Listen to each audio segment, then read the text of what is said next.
19শে March চৈত্র নবরাত্রি শুরু হবে, 27শে March অবধি চলবে। তার পরপরই 29শে মার্চ কেতুর ট্রানজিট হবে মঘা নক্ষত্রে। এই ট্রানজিটের জন্য আমাদের বিশেষ প্রস্তুতি নিতে হবে। তার জন্য আমরা ব্যবহার করব সপ্তশস্য। মঘা নক্ষত্র পিতৃদের নক্ষত্র, পূর্বপুরুষদের নক্ষত্র, সুতরাং এক ঢিলে অনেকগুলো পাখি।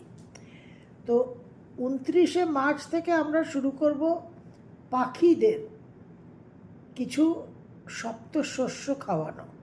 একটা বাটিতে সপ্তশস্য নেবেন, ব্যালকনিতে হোক, ছাদে হোক, উঠোনে হোক রেখে দেবেন, পাশে একটা বাটিতে একটা পাত্রে জল।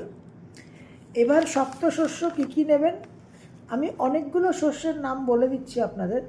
তার মধ্যে এসেনশিয়াল, অনিবার্য হচ্ছে, অপরিহার্য হচ্ছে গম, ধান আর তিল। বাকি আপনারা চয়েস করতে পারেন। তাহলে গম, ধান, তিল, রাগি, বাজরা, জোয়ার, ভুট্টা, ছোলা, মুং তারকা, বাকউইট বা কুট্টু, কুইনোয়া বা কিনোয়া, কাংনি বা ফক্সটেল মিলেট।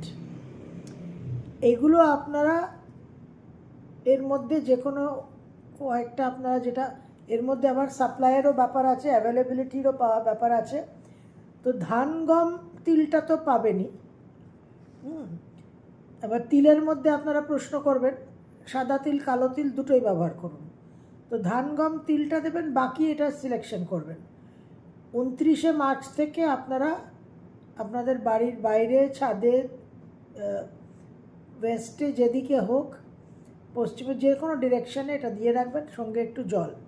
এটাতে কেতুর যে মঘা নক্ষত্রে ট্রানজিট, তার একটা বিশেষ প্রতিবিধান, পিতৃদের একটা বন্দনা, একটা আরাধনা।